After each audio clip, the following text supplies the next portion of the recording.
프랑스는 전 세계 최고의 미식가들이 모여 있는 거 알지? 그래봤자 한국 음식을 맛보면 꼼짝 못할걸? 아니, 너가 그렇게 자랑하는 한식이 도대체 뭐길래 그래? 한국에 온 서양인들이 한 번쯤 먹어보고 싶어하는 음식 중에는 생선회가 있다고 합니다.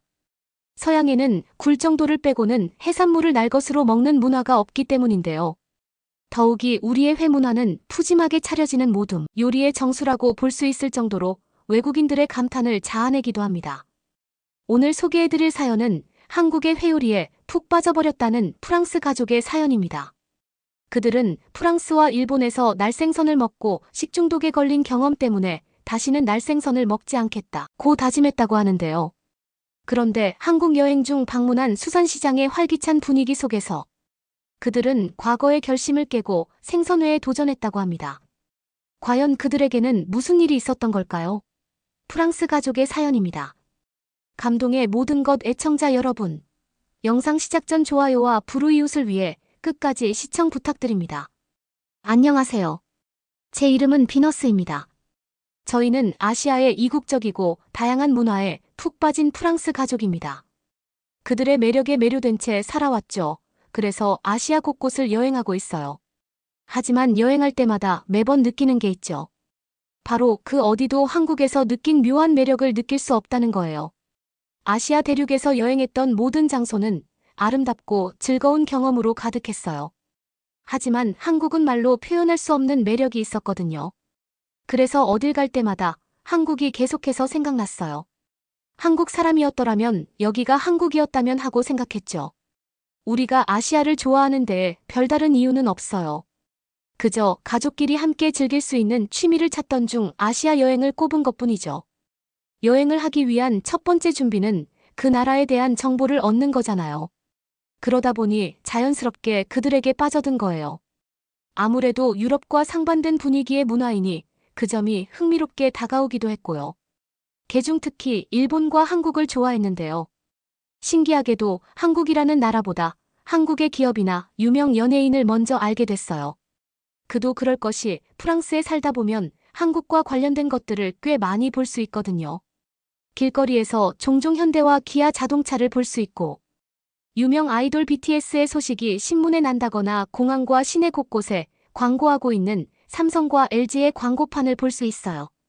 그래서 한국이라는 나라를 알기 전에 한국 기업을 먼저 알게 됐죠. 삼성과 BTS라는 그룹은 알고 있었지만 그것이 한국과 관련 있다고는 생각하지 않았어요. 심지어 우리 가족 중 몇몇은 삼성 휴대전화를 사용하고 LG 냉장고를 이용하면서도 말이에요. 그 모든 것들이 한국이라는 나라에서 비롯된 거라는 걸 알지 못한 채 한국과 별개로 생각하면서 지내다가 그것이 모두 한국에서 비롯된 것이라는 사실을 알게 된 거죠. 그 후 한국에 대해 더 깊은 관심을 가지게 됐습니다. 한국의 제품을 많이 사용하면서 정작 그 나라에 대해 잘 알지 못하는 건 그들을 알 수 있는 좋은 기회를 놓치는 것이라는 생각이 들어 안타까웠거든요. 그러던 중 한국보다 일본 여행을 먼저 가게 됐어요. 딱히 일본을 먼저 가게 된 이유는 없었습니다. 그저 아시아 중 어디를 갈까 생각하다가 우연히 일본이란 나라를 선택하게 된 거죠.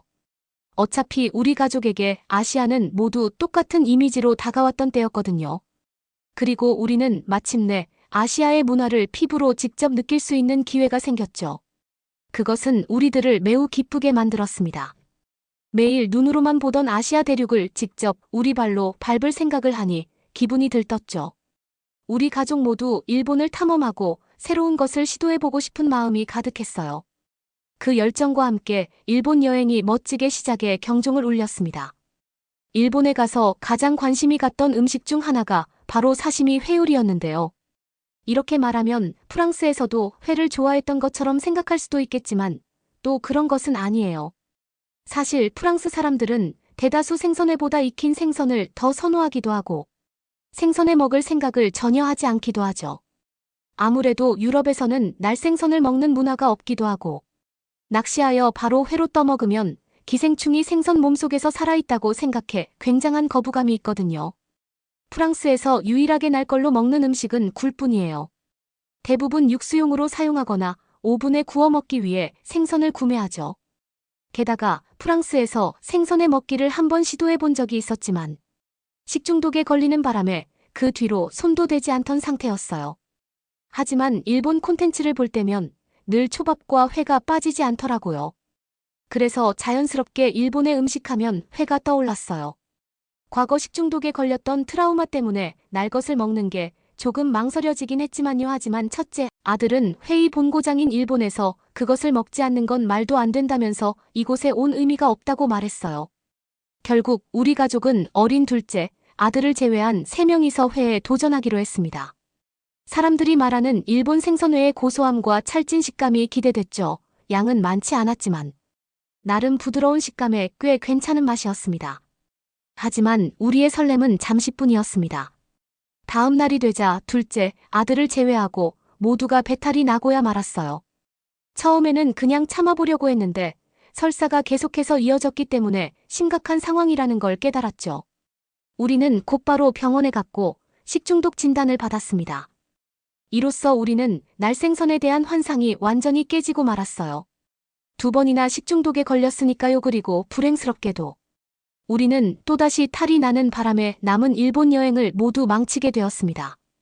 병원에서 입원한 채 시간을 보냈죠. 일본에서 회오리를 먹은 것은 완전히 큰 실수였습니다.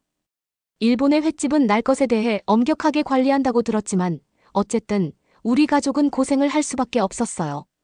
우리는 이때 다시는 회 같은 건 먹지 말자고 다짐을 했었습니다. 그러나 2년이 흐르고 우리 가족이 한국 여행을 하면서 이전의 결심은 깨지고야 말았습니다. 한국 여행은 기대 이상으로 즐거웠어요. 한복 체험부터 시작해서 전통놀이 체험 등 한옥마을에 정말 즐거운 프로그램들이 많았거든요. 우리는 한국사에 관심이 많았기 때문에 박물관이나 서대문형무소 같은 역사와 관련이 있는 장소에도 많이 들렀습니다. 한국 사람들이 여태껏 어떻게 살아왔는지, 그들이 어떻게 단기간에 한국이라는 나라를 일으켜 세울 수 있었는지 직접 눈으로 보고 나니 그들이 더욱 존경스러워졌어요. 또 그렇게 공부하고 나니까 한국 사람들과 한층 더 가까워졌다는 괜한 생각이 들기도 했죠. 어떻게 이렇게 숱한 역경과 고난을 이겨냈을까 싶기도 하고 그만큼 대단해 보였어요. 한국은 서울부터 땅끝마을까지 무려 하루 만에 갈 수 있는 작은 나라이지만 현재는 전 세계에서 대한민국을 모르는 사람이 없을 정도잖아요. 앞으로 한국이 전 세계에 떨칠 영향력이 얼마나 거대해질지 기대가 되기도 하더군요. 그리고 한국 음식은 주로 한식과 길거리 음식을 많이 먹었던 것 같아요. 소셜미디어에서 유명하다고 하는 프랜차이즈에도 가봤고요. 여행 일정을 넉넉하게 잡아서 유명한 식당에 많이 가볼 수 있었어요. 그런데 한국을 떠나기 전 우리는 수산시장을 방문했던 적이 있었는데요. 이곳에서도 회오리를 팔고 있다는 사실을 알게 되었습니다.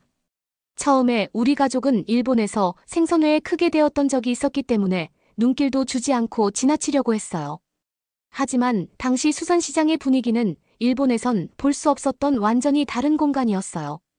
상인들이 떠들고 고객들이 즐거워하는 생동감이 넘쳤고 결국 색다른 분위기 때문에 우리의 마음이 움직이기 시작했죠. 이전에 회를 먹어보지 못했던 막내 아들은 특히 회를 떠서 먹는 생선에 흥미를 보이며 먹어보고 싶다고 했고요. 물론 처음에는 거절했죠. 하지만 한국에서 회를 먹어보지 않으면 후회할지도 모른다는 생각이 스쳐 지나갔어요. 또 어차피 탈이 나도 더 이상 남은 일정도 없으니 문제되지도 않을 것 같았고요. 무엇보다 수산시장의 독특한 분위기가 마치 들어오라고 손짓하는 것처럼 느껴질 정도로 우리를 궁금하게 만들었죠. 수산시장에는 굉장히 많은 가게가 있었지만 우리는 고민 없이 아무 가게나 들어갔습니다. 한국은 웬만하면 평균 이상의 요리를 내보였거든요. 우리가 들른 가게는 한 아저씨와 아주머니가 함께 운영하는 곳이었습니다. 우리가 생선에 대해 잘 몰라 어리둥절한 모습을 보이자 아저씨와 아주머니는 알아서 맛있는 조합을 내어주겠다며 걱정하지 말라는 손짓을 했어요. 일본은 사시미나 여러 요리를 단품으로 주문하는데 한국은 하나를 시키면 거기에 딸린 밑반찬들이 상당히 많이 나왔는데요. 음식이 계속해서 무료로 추가되는 시스템이 생소했지만 한편으로는 한국 사람들은 인심이 좋다고 느꼈습니다. 첫 번째 접시를 보자마자 메인 음식이 근사하다고 얘기했는데 음식을 배달해준 청년이 이것은 메인이 아니라며 조금 더 기다리라고 했죠. 그 다음에 진짜 메인으로 나왔던 수북하게 쌓아진 생선회는 정말 놀랄 만큼 푸짐했어요. 일본에서는 붉은살 생선회를 주로 먹었기 때문에 흰살 생선회는 처음이었지만 찰진 식감과 감칠맛이 매력적이었습니다. 한국에서 먹어본 회는 일본에서 먹어본 회와는 정말 달랐어요. 신선하고 풍미가 뛰어나며 맛도 좋았죠. 또 첫째, 아들이 프랑스에서는 매우 비싼 굴이, 한국에서는 매우 저렴하다는 사실에 감격하면서 저렴한 가격에 많은 굴을 먹었습니다. 아들은 굴을 먹어보고 얼마나 신선하고 맛있는지 깜짝 놀라하는 모습이었어요. 특히 상인들이 생선을 자르고 손질하는 솜씨는 정말 볼맛이 있을 정도로 감탄스러웠는데요. 깔끔하면서도 한치의 오차도 없이 손질하는 모습이었어요. 우리가 구경하는 것이 부담스러울 법도 한데 아주머니와 아저씨는 한국에 와 낯선 음식을 시도하는 건 정말 멋진 일이라면서 서비스까지 제공해 주었습니다. 이미 제공된 음식들도 충분히 많은데 서비스까지 주는 한국인들의 인심과 따뜻한 마음이 대단하다는 생각이 들었어요. 한국에서 새롭게 경험한 건 회뿐만 아니라 매운탕이라는 국물 요리와 초고추장 소스도 있는데요. 공통점은 둘 다 매운 음식이라는 점이에요. 하지만 그것이 바로 우리 가족의 입맛을 사로잡았죠. 매운 건 사실이었지만 도저히 멈출 수가 없었거든요.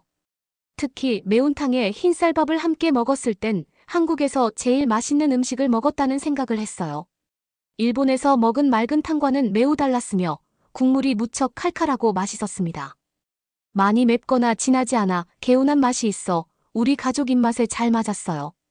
나중엔 후루룩 하면서 그릇을 들고 거의 마실 정도로요. 또 한국에서 처음 경험했던 초고추장 역시 꽤 신선한 충격이었는데요.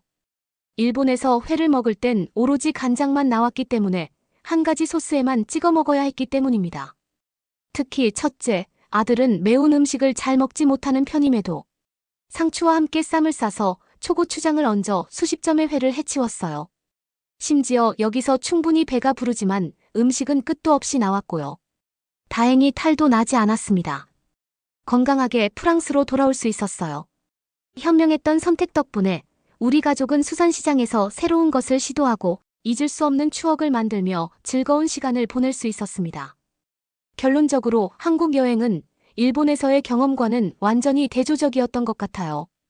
활기찬 어시장의 분위기, 맛있는 해산물, 친절한 사람들 덕분에 한국 여행은 잊을 수 없는 경험이 되었죠.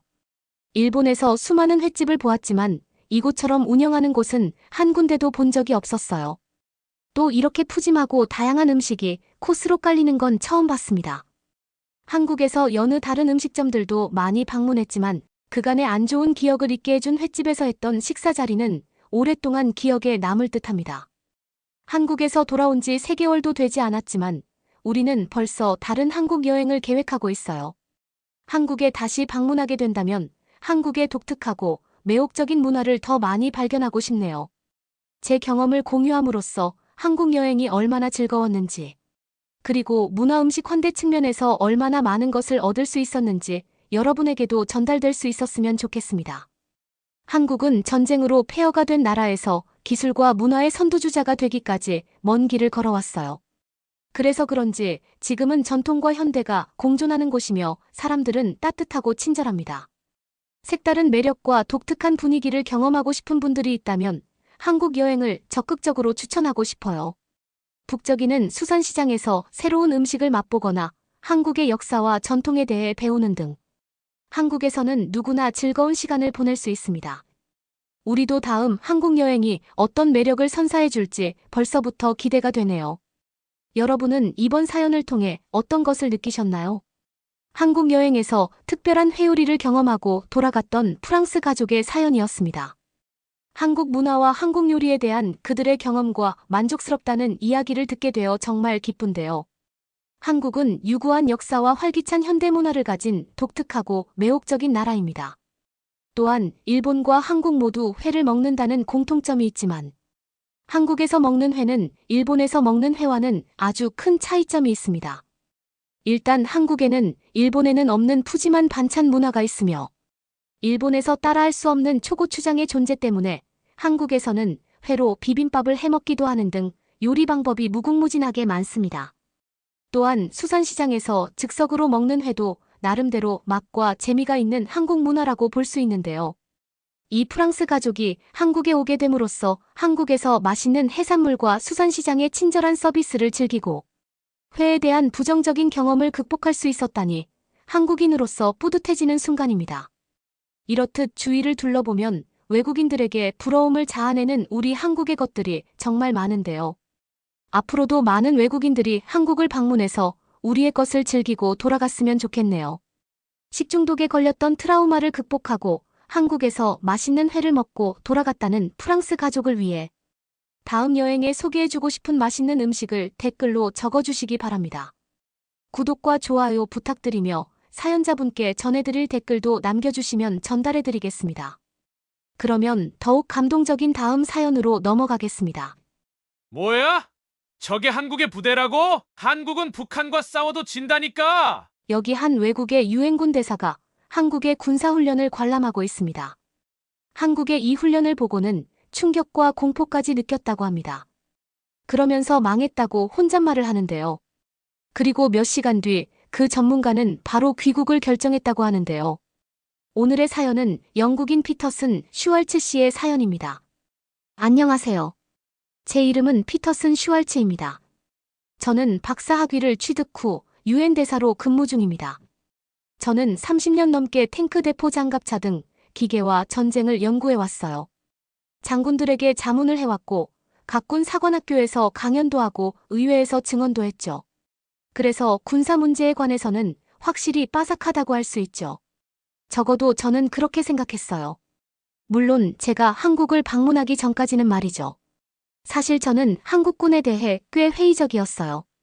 미국, 러시아, 중국과 비교했을 때 한국이 가진 게 뭐가 있겠어요. 한국 전쟁 때 쓰던 낡은 탱크와 헬리콥터 몇 대 지금 와서 말하기 부끄럽지만 저는 그들의 전략을 완전히 무시했어요. 그런 작은 나라가 첨단 전쟁에서 강대국들과 경쟁할 수 있는 방법은 없다고 생각했죠. 하지만 제가 틀렸어요. 모든 것은 제가 한국군 참관 임무를 맡으면서부터 시작되었습니다. 그들은 외부 전문가의 의견을 원했고 어떤 이유에서인지 저를 선택했죠. 솔직히 말씀드리자면 그다지 흥미가 있지는 않았어요. 한국군 병사들을 따라다니며 그들의 작은 훈련 일과를 지켜보는 것은 제 시간과 재능을 버리는 것 같았기 때문이죠. 그래도 군인들이 사용하는 장비를 가까이서 볼 수 있다는 것은 신기할 것 같았어요. 보고서가 놓친 새로운 장난감이 있을지도 모르니까요. 그래서 저는 짐을 싸서 한국으로 향했습니다. 거대한 한국 본부에 도착했을 때 그들은 언론을 위한 대규모 시연을 준비 중이라고 했어요. 군단의 절반이 집결하고 있었는데 저는 기껏해야 수백 명의 군인과 장갑차 정도일 거라고 생각했죠. 결국 이것은 단지 보여주기 위한 것이라 생각했어요. 저는 커피 한 잔을 들고 공연장으로 걸어나가 보여주기식 쇼를 관람할 준비를 했어요. 저희는 소집장이 내려다 보이는 언덕 꼭대기에 도착했어요. 아래로는 장갑차 탱크 이동식 포병 지원 트럭이 바다처럼 펼쳐져 있었고 그야말로 강철 물결이 계곡을 가로지르고 있었어요. 제 소나귀에서 커피가 무심코 흘러내리는 것을 보고 저는 얼어붙었습니다. 이것은 단순한 100명 규모의 중대가 쇼를 하는 것이 아니었어요. 제 눈앞에는 기계와 사단의 전력이 총집결해 있었습니다. 3만 명의 병력과 300대의 탱크 500대의 장갑차가 양방향으로 3km 이상 뻗어 있었죠. 연대의 병력이 아래쪽에 줄지어 서 있었고 아침 햇살에 반짝이는 부대의 숲이 펼쳐져 있었어요. 엔진 소리가 다가오는 천둥처럼 산비탈에 울려 퍼졌습니다. 이것은 사소한 미디어 훈련이 아니었어요. 제7기동 군단의 진정한 규모와 정교함이 드러나기 시작했죠. 나는 입을 다물고 가이드에게로 향했습니다. 그는 자랑스럽게 미소 지었으며 말했어요. 보시다시피 저희는 준비 태세를 매우 중요하게 생각합니다. 그리고 이것은 현재 우리 전력의 절반에 불과해요. 겨우 절반이라고요. 저는 충격을 받고 말았습니다. 이 군단은 대부분의 서방 국가들의 기갑사단 전체를 합친 것만큼의 기계와 전력을 보유하고 있었어요. 저의 브리핑 어디에도 한국군이 이렇게 첨단 장비를 갖춘 병력을 보유할 수 있을 거라고는 언급되지 않았어요. 저는 제 앞에 모인 압도적인 전력에 대해 전혀 상상할 수가 없는 상태였던 거죠. 시범 자체는 매우 인상적이었어요. 파도처럼 밀려오는 병사들이 정밀하게 기동하며 모의 목표물에 천둥처럼 쏟아지는 포격을 퍼부었어요. 공격 헬리콥터 편대가 머리 위 하늘을 어둡게 수놓고 있었죠. 이동식 미사일 포대가 무시무시한 화력을 쏟아냈어요. 수백 대의 전차들이 빠르게 방향을 바꾸며 일제히 포격을 퍼붓는 모습을 보면서 저는 이 전력이 전장에서 얼마나 파괴적인 힘을 발휘할 수 있을지에 대한 모습이 그려져 놀랐어요. 군대는 양적으로 엄청났을 뿐만 아니라 질적으로도 놀라웠어요. 기동의 안무와 반응성 통합 무기의 통합 등 모든 것이 완벽에 가깝게 연마된 현대적이고 철저하게 치명적인 군사기계라는 것을 보여주고 있었어요. 그들은 훈련된 듯하면서도 적응력이 뛰어나고 어떤 상황에도 대응할 준비가 되어 있는 독특한 목적의식을 가지고 움직이고 있었어요. 허세나 연기는 없었습니다.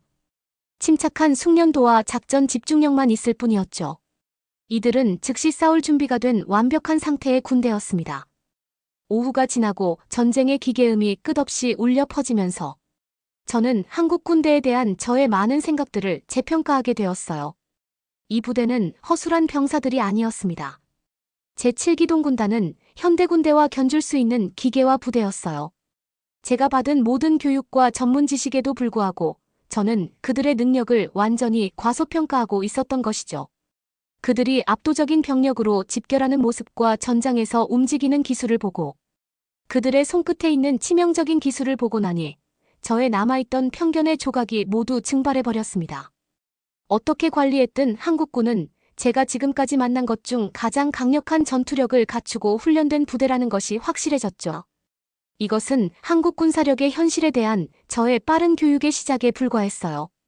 앞으로 몇 주 동안 저는 그들의 압도적인 힘에 직면하면서 제 자신의 많은 편견을 재검토해야만 한다는 것을 알 수 있었죠. 그 순간 수평선 너머로 뻗어나가는 병력과 군대의 물결을 바라보며 놀란 제 마음속에는 한 가지 생각이 계속 반복되고 있었어요. 내가 한국에 대해 잘못 생각하고 있었구나. 매일 새로운 것을 배운다는 옛말이 있습니다.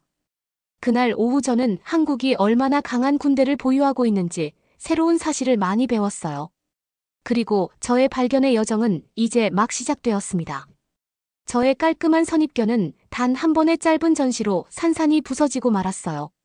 한국군에 대한 제 생각을 근본적으로 재고해야 한다는 것이 분명해졌습니다. 마지막 차량들이 대기 장소로 돌아가고 숨막히던 안개가 걷히기 시작하자 저는 가이드에게 고개를 돌렸습니다. 그는 제가 놀란 것을 감지한 것 같았어요. 인상적이지 않습니까? 그가 자랑스러운 미소를 지으며 물었어요. 저는 여전히 할 말을 찾지 못한 채 약하게 고개를 끄덕일 수밖에 없었죠. 저희는 수년 동안 준비를 위해 많은 노력을 기울여 왔습니다. 그는 계속해서 말했어요. 저희가 할 수 있는 일은 아직 훨씬 더 많아요.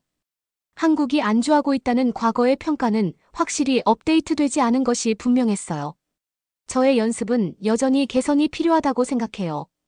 그는 이어서 말했어요. 하지만 저희는 계속 연습하고 발전할 것입니다. 날카롭게 계속 갈던 칼은 녹슬지 않으니까요. 그의 말에는 제가 예상하지 못했던 깊은 지혜가 담겨 있었어요. 시연 내내 저는 오만함이나 연극적인 허영심을 목격하지 못했습니다. 오직 차분하고 목적의식적인 능력만이 더 깊은 힘을 가지고 있는 한국 군대의 모습만이 보였죠. 한국군의 사고방식에는 제가 생각했던 것보다 훨씬 더 많은 것이 있었어요. 끝이 없어 보이는 병사 대열과 장비들이 지나가는 모습을 보면서 저는 그들의 기술 규율 결단력에 대한 깊은 존경심이 스며들기 시작했어요. 다른 사람을 판단하기 전에 먼저 그들을 이해하려고 노력하는 것은 저처럼 고집 센 학자에게는 말처럼 쉬운 일은 아니겠지만 이날은 단순히 한국의 군사력을 확인하는 것뿐만 아니라 제 자신의 선입견을 바로잡기 위한 여정의 시작이 될 수밖에 없었습니다. 한국만의 강점에 대해 어떤 교훈이 더 남아있을까요? 수년 동안 많은 군대에 대해 공부해왔지만 이렇게 단번에 제 생각을 완전히 뒤집는 질문을 던진 적은 없었어요. 한국군 장병들의 능력은 저에게 깊은 인상을 남겼습니다. 하지만 그보다 더 중요한 것은 저는 열린 마음의 필요성에 대해 깊은 인상을 받았다는 점입니다. 기계와 군대 소리가 주변에서 사라지자 저는 이상하게도 앞으로의 한국의 여정에 대한 열망이 커졌어요. 제7기동군단에서의 시간은 이제 막 시작되었지만 제가 기대했던 것과는 완전히 다를 것이라는 것을 저는 확실히 알 수 있었습니다. 단순한 기술과 하드웨어보다 훨씬 더 중요한 것은 제가 발견해 나가야 할 사람, 정신지혜였어요. 여기서 제 역할은 단순히 관찰하는 것이 아니라 배우는 것이었습니다. 그리고 한국에는 아직도 예상치 못한 교훈이 많이 남아있다는 느낌이 계속해서 들었죠. 기동군단의 놀라운 무력 과시를 목격한 후 저는 그들이 실제로 행동하는 모습을 보고 싶었습니다. 그 후 몇 주 동안 저는 그들이 다양한 야외 훈련을 진행하는 모습을 가까이에서 관찰할 수 있는 특권을 누릴 수 있었어요. 정말 놀라운 경험이었죠. 첫 번째 훈련은 비무장지대를 향해 북상하는 모의 작전 기동훈련이었어요. 저는 대규모 이동 시 군단의 기동성, 군수 및 지휘 통제 능력을 평가하는 것이 목표였습니다. 저는 합동군사작전 전문가로서 이러한 작전에는 뛰어난 조율이 필요하다는 것을 알고 있었기 때문이죠. 저는 한국군이 이를 원활하게 수행할 수 있을지에 대해 아직은 회의적이었습니다. 저는 새벽녘에 제7기동군단이 출동 준비를 하고 있을 때 합류했어요. 소집 장소에서는 군인들이 탱크와 차량을 최종 점검하는 모습과 드론 정찰팀이 머리 위, 어두운 하늘에 쿼드콥터를 띄우는 모습이 보였어요. 공중에 목적 의식적인 에너지가 느껴졌지만 당황하거나 혼란스러워하는 모습은 보이지 않았습니다. 침착하고 훈련된 준비 태세만 보였죠. 정해진 시간이 되자 작전 개시 명령이 떨어졌어요. 거대한 기계화 부대가 천천히 신중하게 앞으로 나아가기 시작했습니다. 거대한 강철뱀처럼 7군단은 여러 개의 평행 경로를 따라 북쪽으로 이동하기 시작했어요. 지원 차량의 강줄기가 끝없이 이어지는 놀라운 광경이 눈앞에 펼쳐졌습니다. 저는 지휘 헬리콥터를 타고 내려다보며 거의 10마일에 달하는 군단의 뱀 같은 움직임을 추적했죠. 추적하며 가장 놀라웠던 것은 제7군단의 기동 속도와 유동성이었어요. 최전방 기갑대대는 시속 30마일의 빠른 속도를 유지했고 가벼운 정찰 및 지원 부대는 더 멀리 전방에 배치되어 있었죠. 전체 대열을 따라 큰 간격이나 지체 없이 원활하고 쉬지 않고 계획은 진행되었어요. 개방된 지형을 빠르게 점령하는 모습을 보면서 저는 제7군단의 기동력과 병참 능력에 대해 완전히 새로운 인식을 갖게 되었어요. 1만 대가 넘는 차량에 연료를 공급하고 급식을 제공하고 그 먼 거리를 이동하는 것은 대단한 계획이었어요. 연료 트럭 이동식 주방 현장 유지보수팀과 같은 지원 장비의 비용을 아끼지 않은 것은 분명해 보였어요. 덕분에 제7군단은 고정된 보급선에 의존하는 군대에 비해 놀라운 작전 범위와 유연성을 확보할 수 있었어요. 완전히 기동할 수 있게 되면 비무장지대 어디든 빠르게 이동하여 위협에 맞설 수 있었죠. 그 어떤 적도 제7군단이 언제 어디서 갑자기 나타날지 쉽게 예측하지 못할 것 같았어요. 중앙집중식 조정을 가능하게 하는 간소화된 지휘체계 네트워크도 인상적이었어요. 군단 지휘관들은 가상지휘소를 통해 실시간으로 상황을 파악하고 신속하게 명령을 내릴 수 있었죠. 드론 항공기 위성의 센서 데이터는 잠재적인 정체 현상이나 위협을 식별하는 정교한 AI 분석을 제공했죠. 가끔씩 발생하는 기습 공격을 시뮬레이션한 결과 제7군단은 세부 관리 없이도 즉각적이고 유기적으로 대응할 수 있었습니다. 지상의 장교들은 연결성을 활용하여 공중 지원 및 이동식 미사일 부대와 반격을 조율했어요. 관찰하고 방향을 잡고 결정하고 행동하는 ODA의 속도는 놀라웠습니다. 이틀 동안의 고된 전진 끝에 군단은 비무장지대 근처의 최종 대기 지역에 도착했어요. 저희들은 거의 100마일을 횡단하며 험난한 지형모의 매복, 정체 스트레스 요인을 단 한 번도 놓치지 않고 극복해냈죠. 이들의 응집력과 체력은 놀라웠습니다. 제7기동군단은 일반적인 군인이 아니라 전투에 대비한 단련된 군대였어요. 한 복잡한 훈련에서 군단은 2개의 소규모 기동 요소로 분리되어 별도의 트랙으로 이동한 다음 며칠 후 재결집하여 적의 방어선을 공격하라는 명령을 받았어요. 이는 군사적으로 쉽지 않은 명령이었고 저는 7군단이 이 어려운 기동을 완벽하게 수행하는 것을 놀랍게 지켜보게 되었어요. 이러한 모습은 한국 기계화 부대의 강인함, 유연성, 정교함의 탁월한 조합을 잘 보여주었어요. 제7기동군단은 연결성과 기술을 활용하여 전장을 지배하는 정보와 군대라는 것을 잘 보여주었어요. 동시에 그들은 한국군 특유의 규율과 강인한 생명력을 유지하고 있었죠.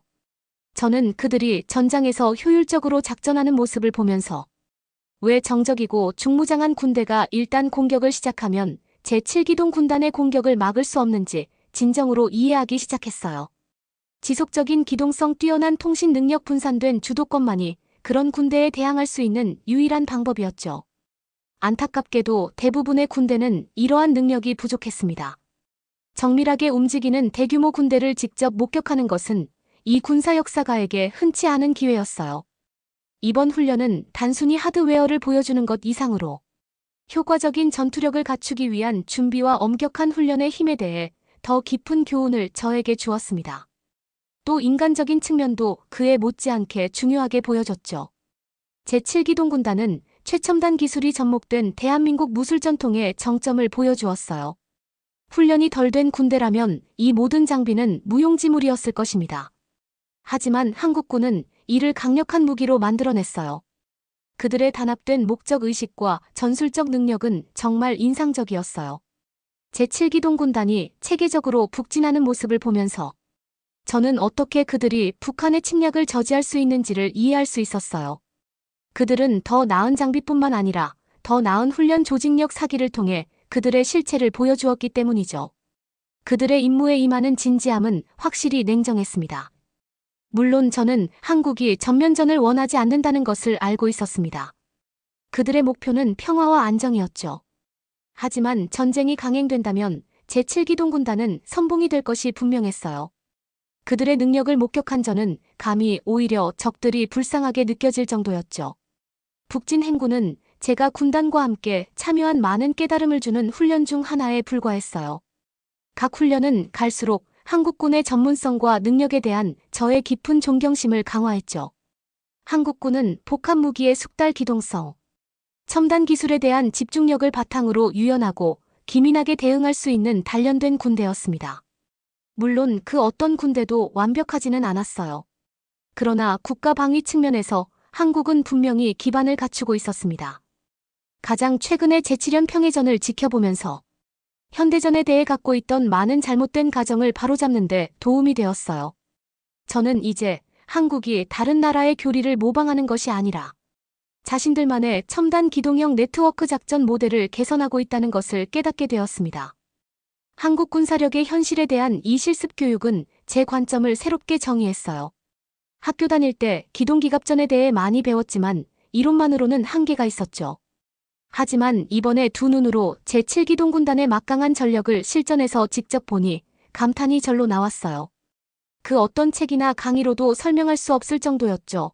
그 훈련에서 제가 목격한 우렁차고 덜컹거리고 굉음을 내는 전쟁 기계는 뛰어난 조직력을 상징하고 있었어요. 하지만 힘만이 유일한 교훈은 아니었어요. 한국군이 보여준 조용한 겸손과 진지한 목적의식 또한 감탄할 만한 것이었죠. 그들은 희생과 경계가 자유를 위한 영원한 대가라는 것을 알고 있었습니다. 이번 제7기동 군단의 훈련을 지켜보며 저는 한때 무시했던 이 나라의 복잡성에 대해 완전히 새로운 인식을 갖게 되었어요. 불과 얼마 전까지만 해도 무지한 눈으로 바라보던 대한민국은 지금 제가 보는 대한민국과는 전혀 다른 세상이었죠. 군사 문제에서 완벽한 확신은 불가능합니다. 최고의 군대도 실패하고 우연히 작용하죠. 하지만 한국군만큼 준비된 군대는 확실히 없었습니다. 그들과 함께 1시간 동안 저는 어떤 상황에서도 숙련되고 훈련된 전사들은 항상 싸울 기회를 가질 수 있다는 오래된 진리를 다시 한번 확인할 수 있었어요. 강력한 7군단이 야전기동에서 기계와 근육을 발휘하는 것을 보고 나서 저는 그들이 가능한 모든 자산을 활용하여 합동무기 작전을 수행하는 것을 보고 싶었습니다. 지상, 공중, 해군, 사이버 및 특수작전을 동기화하는 이러한 능력은 현대 네트워크 전쟁의 특징이기 때문이죠. 한국군은 이러한 개념에 많은 투자를 해왔고 이제 이를 실제로 실행에 옮길 때가 되었다고 생각했죠. 훈련 무대는 다층 건물 지하시설 민간 차량, 주변 소리까지 포함한 전체 모의 도시가 건설된 광활한 훈련장이었습니다. 시나리오는 적군이 도시 내부에 은신해 있다는 모의 침공이었어요. 제7기동 군단은 공군과 지상군의 합동 공격을 통해 위협을 제거하는 임무를 맡았습니다. 저는 새벽녘에 작전이 시작되자 전진지휘센터에 합류했습니다. 모니터 화면에는 공중 드론의 영상이 표시되어 고요한 도시가 초록빛으로 변해 있었어요. 기갑대대는 이미 밤새 은밀하게 제자리로 이동한 상태였죠. 이제 공습의 공중작전이 준비되었어요. 갑자기 하늘 전체가 밝아지면서 공격. 헬리콥터와 전투기 무리가 머리 위로 비명을 지르며 화력을 쏟아내기 시작했습니다. 쉴 새 없이 쏟아지는 폭격에 모의 도시 전체가 화염에 휩싸인 것 같았어요. 제 눈앞에서 바라본 풍경은 마치 지옥과도 같았습니다. 연이어 쏟아지는 항공기들이 방어선을 두드리며 지상 공격에 대비해 목표물을 부드럽게 만들기 시작했습니다. 저는 한국 공군의 막강한 공군력에 놀랐고 이는 본격적인 통합 공중전이었음을 실감할 수 있었죠. 조종사들 역시 혼잡한 영공에서 긴밀하게 협조하며 뛰어난 호흡을 보여주었어요. 마지막 전투기들이 포효하는 순간 주변 언덕에 숨어있던 포대들이 일제히 포문을 열었습니다. 20분 동안 쉬지 않고 곡사포가 우박처럼 포탄을 쏟아부어 생존자들의 체력을 더욱 약화시켰어요. 사격 통제 컴퓨터 덕분에 포탄의 궤적을 정밀하게 조정할 수 있었기 때문에 한치의 오차도 허용할 수 없었죠. 끊임없는 공중 폭격과 포격으로 적의 목표물은 완전히 초토화되었습니다. 구조물은 불타고 있었고 차량은 뒤틀리고 부서졌으며 방어벽은 달걀 껍질처럼 금이 갔죠. 공중 공격은 제 역할을 톡톡히 해냈고 도시는 잿더미로 변했습니다. 이제 진짜 지상 공격이 준비되었죠. 정해진 시간이 되자 지상 공격이 시작되었습니다. 수백 대의 장갑차와 탱크가 센서와 무기를 장착한 채 폐허가 된 도시를 향해 돌진하기 시작했죠. 전술 드론이 상공을 비행하며 매복을 탐색하고 정찰 데이터를 각 전투 차량에 제공했습니다. 이런 네트워크 덕분에 제7대대는 보이지 않고도 볼 수 있게 되었죠. 잔해가 널려있는 외곽으로 접근한 탱크와 전차들은 잘 조율된 움직임으로 퍼져나갈 수 있었습니다. 곧 보병분대가 쏟아져 나와 기갑부대의 엄호 사격을 받으며 빠르게 거점을 확보하기 시작했어요. 군단은 연기가 자욱한 도시로 꾸준히 진격해 블록을 하나씩 점령해 나갔습니다. 나는 제7기갑부대의 기갑 전력을 본 적이 있었지만 보병의 작전을 직접 목격하는 것 또한 마찬가지로 인상적이었어요. 이들은 고도로 훈련된 정예보병으로 첨단 전술과 장비를 사용해 근접 도시전에서 방어선을 압도하고 있었죠. 이들은 방 하나하나 건물 하나하나를 체계적으로 파괴하며 모든 저항 세력을 제거해 나갔습니다. 전장에서 로봇공학의 통합을 보는 것도 흥미로웠어요. 무인 지상 차량이 보병과 함께 이동하며 센서와 폭발물 처리기를 사용해 지뢰 급조 폭발물 부비 트랩을 식별하고 무력화했죠. 일부 모델은 병력의 기동성을 극대화하기 위해 보급품을 운반하고 있었습니다. 전술 모니터에서 지켜본 7군단은 소규모 부대 전술과 밀착, 공중 지원을 결합하여 능숙하고 정밀하게 도시를 통과했어요. 적의 주요 진지는 마지막 공격이 시작되기 전에 사방에서 연합화력으로 포위되었습니다. 전체 작전은 공중지상 사이버 요소가 완벽하게 융합되어 하나의 파괴적인 결말을 보여주었어요. 2시간 만에 제7군단은 도시와 모든 방어선을 가상으로 파괴하는 작전을 완료했습니다. 모의 침공은 화력 기동성 기술 건전한 전술의 탁월한 활용을 통해 결정적으로 성공되었어요. 훈련의 모든 구성 요소에는 다영역 전쟁의 최첨단 교리가 반영되어 있었습니다. 한국의 군사력이 전면적인 연합작전에 적용되는 모습을 보면서 초연대식, 초인류 전투력을 상대하고 있다는 것을 실감할 수 있었어요.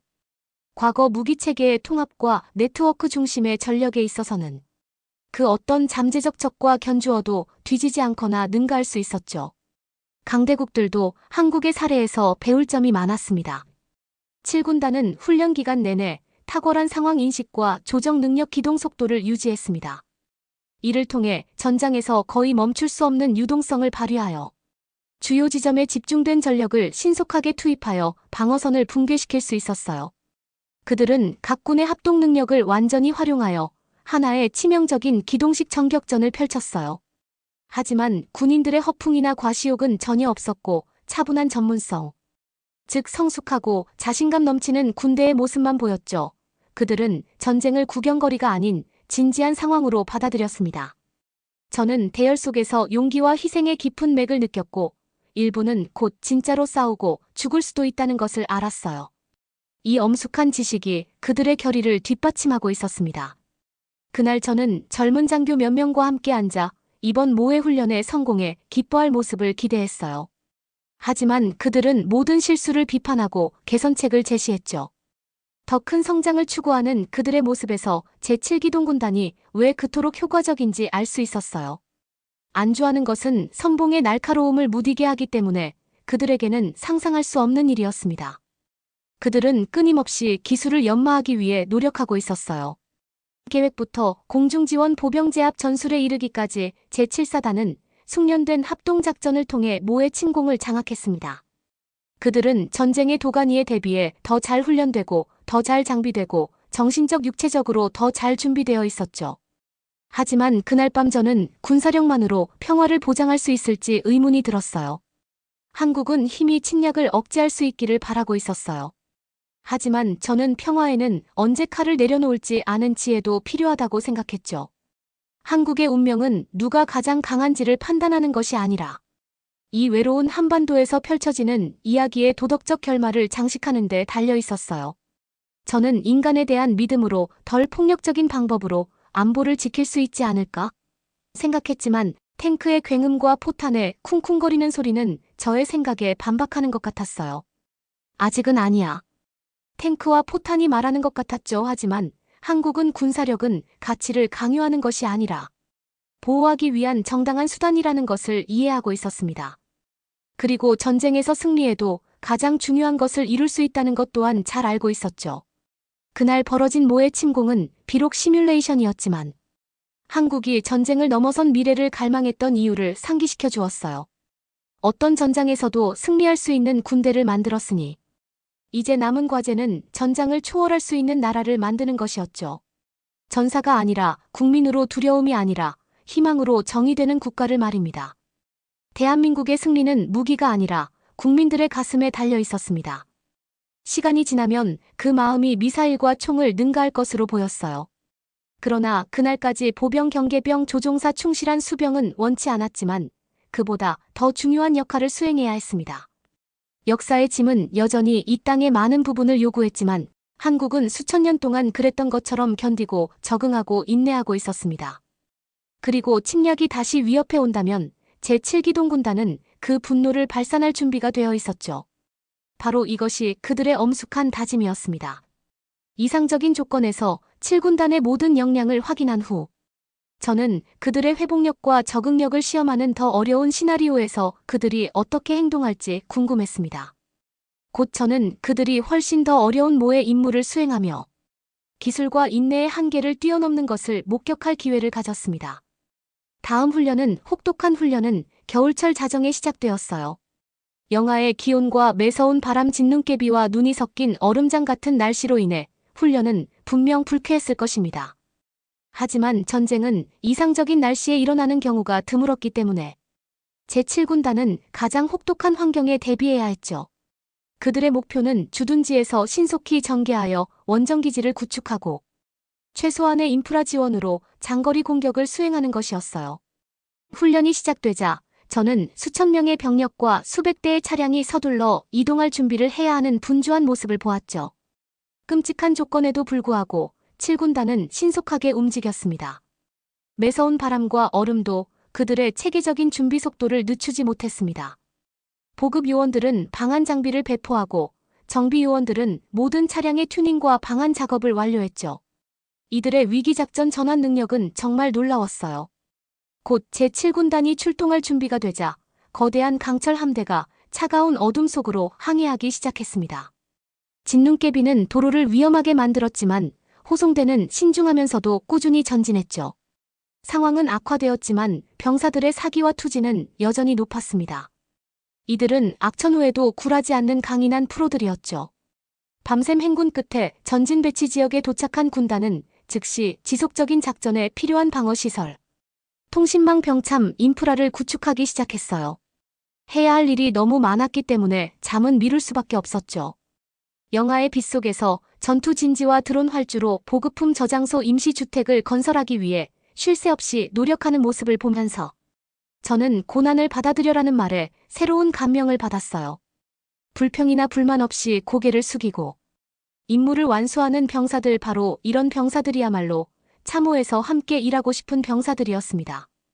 48시간 만에 7군단은 공습과 장거리 사격 임무를 지원하는 실행 가능한 원정 기지를 구축했습니다. 끔찍한 상황을 고려할 때 이는 놀라운 병참 능력이었죠. 얼마나 많은 서방 군대가 이 작전을 원활하게 수행할 수 있을까 궁금해질 정도였어요. 하지만 제7군단의 시험은 이제 막 시작되었어요. 이후 72시간 동안 혼란스러운 환경에서 적응력을 테스트하기 위한 모의 위기와 위협이 연이어 발생했기 때문이죠. 테러리스트 침투 보급품 매복 방어선 침입 이중 요원 등 똑같은 공격은 하나도 없었어요. 하지만 그럼에도 불구하고 7군단은 매번 침착하고 규율에 따라 대응했어요. 장교들은 주도권을 발휘해 공격적으로 대응했고 상급 지휘부는 지원을 확인하고 조율했어요. 경직된 틀에 박힌 해결책이 아닌 창의적이고 적응력 있는 사고가 장려되고 있었습니다. 모의 위기 상황을 겪을 때마다 장교들은 더 현명하게 지휘했고 덕분에 다음 위기 상황에 더 잘 대응할 수 있었어요. 각본에 없는 수많은 위협에 대처하는 군단을 보면서 저는 그들이 불확실성 속에서 탁월한 능력을 발휘하는 이유를 이해할 수 있었어요. 그들은 훈련을 통해 유동성 비판적 사고 미지의 상황에 대한 심리적 회복, 탄력성을 몸에 익힌 상태였기 때문이죠. 그들은 하향식 통제가 아니라 정보를 공유하고 측면적으로 조율하기 위해 연결성을 활용하고 있었어요. 덕분에 전체 병력은 필요할 때 하나처럼 민첩하게 움직일 수 있었습니다. 마지막 기습은 적의 공중작전을 방해하기 위한 모의 장거리 탄도 미사일 포격이었습니다. 그들은 미국이 기증한 패트리엇 미사일과 한국산 미사일, 포대가 아무런 경고도 없이 출동해 취약한 공군기지에 피해를 입히기 전에 적의 공격을 무력화시켰어요. 며칠간의 긴장으로 지칠 대로 지친 상황에서도 공군의 방패는 온전했죠. 100시간 동안 잠들지 않고 계속되는 도전과 극한의 기후, 끊임없이 진화하는 위협에 노출된 끝에 7군단은 그들의 결의를 증명해냈습니다. 그들은 준비와 훈련 그리고 무엇보다도 기술만으로는 심어줄 수 없는 진정한 전사정신을 통해 모든 시련을 무사히 통과해냈어요. 저는 나중에 병사들이 겸손하게 자신들의 경험에 대해 이야기하는 것을 들었어요. 그들에게 고난을 견디는 것은 불평과는 거리가 먼 일이었고 국민을 지키기 위해 더 강해지는 것이 특권이라고 했죠. 이러한 사고방식은 7군단의 탁월함의 뿌리가 되었습니다. 다른 훈련들은 이러한 교훈을 더욱 강화했어요. 저는 특수부대가 적시설에 침투하여 선제 타격의 필수적인 정보를 확보하는 것을 목격했습니다. 잘 훈련된 사이버전 팀은 지휘 통제권을 차단하기 위해 표적 디지털 공격을 수행했어요. 병참부대는 끊임없는 공격에도 불구하고 신속하게 다리를 수리하고 공급 라인을 유지했습니다. 각 시나리오는 정보 부족 민간인 간섭 핵심 인력 및 장비 손실 등 새로운 도전 과제를 제시했지만 7군단은 풍부한 경험과 훈련 덕분에 계속해서 승리해 나갔습니다. 이들에게 예상치 못한 상황은 그저 게임의 일부일 뿐이었죠. 침착함을 유지하고 즉흥적으로 대처하며 팀으로 플레이하는 것은 몸의 벤반사신경이에요. 저는 이러한 혹독한 훈련에 직접 참여하면서 실제 전투에서 군대가 얼마나 엄청난 요구를 받는지 깨닫게 되었어요. 하지만 한국군은 요구들과 불확실성 속에서도 철저한 준비와 훈련에 대한 신뢰를 통해 승리하고 있었어요. 저는 기술뿐 아니라 인간적인 차원이 얼마나 중요한지에 대해서 직접 경험하면서 관점이 바뀌었어요. 전쟁은 더 이상 학문적 추상화가 아니었어요. 땀과 희생 용기와 고뇌들이 있었죠. 기계 뒤에 숨은 신장들이 모든 차이를 만들고 있었습니다. 7군단의 가장 큰 자산은 통찰력과 추진력이었어요. 그들은 유연성, 책임감, 임무 집중의 문화를 조성하고 있었어요. 리더들은 위로부터의 미세한 관리 없이도 현장에서 적응할 수 있는 권한을 부여받았죠. 이러한 지적인 자율성의 문화는 전략적 힘을 높여주는 역할을 했습니다. 고된 훈련이 끝날 때마다 병사들은 지친 몸을 쉬고 장비를 정비했어요. 하지만 그들의 마음과 정신은 지칠 줄 모르고 항상 발전하기 위해 노력하고 있었어요. 모든 시련들은 결국 다음 시련을 위해 더 강하고 민첩한 7대대를 만들어 주었어요. 이것은 바로 회복 탄력성의 본질, 즉 단순히 회복하는 것이 아니라 더 강해지는 것이었어요. 도전은 미래의 전투를 위해 역량을 확장하고 기술을 연마할 수 있는 기회였습니다. 7군단은 전쟁 준비를 평생 숙달의 길로 여겨왔으며 결국 그들은 항상 창끝을 연마했죠. 대한민국 정예부대의 실전을 지켜보면서 전쟁에 대한 저의 관점이 근본적으로 바뀌었어요. 하드웨어가 아닌 인간적인 차원이 결정적이었죠. 그들의 용기와 통찰력 희생 없이는 기술은 아무 의미가 없었습니다. 이 진실은 냉철한 분석에 지나치게 의존했던 저의 과거를 겸허하게 만들었죠. 이론도 중요하지만 전문가와 고수를 가르는 것 또한 중요한 실천입니다. 한국군은 서류만으로는 알 수 없는 전략적 근육을 개발하는 끝없는 실전 시뮬레이션을 통해 그 숙련도를 쌓아왔어요. 적응력, 직관력, 회복, 탄력성 등 이러한 능력은 실전에서 발휘되었죠. 이러한 훈련에서 얻은 교훈은 저에게 계속 남아 있습니다. 저희는 위험을 무릅쓰고 문명의 안락함을 벗겨내고 있습니다. 그 밑바닥에는 야만성이 도사리고 있기 때문이죠. 그러나 숭고한 군인은 다른 사람들이 따뜻하게 살 수 있도록 기꺼이 고난을 감수하며 성벽을 지키고 있었어요. 제7연대 참전용사들은 이 엄숙한 의무를 이해했습니다. 그들은 자신보다 더 큰 것을 위해 봉사하고 있었어요.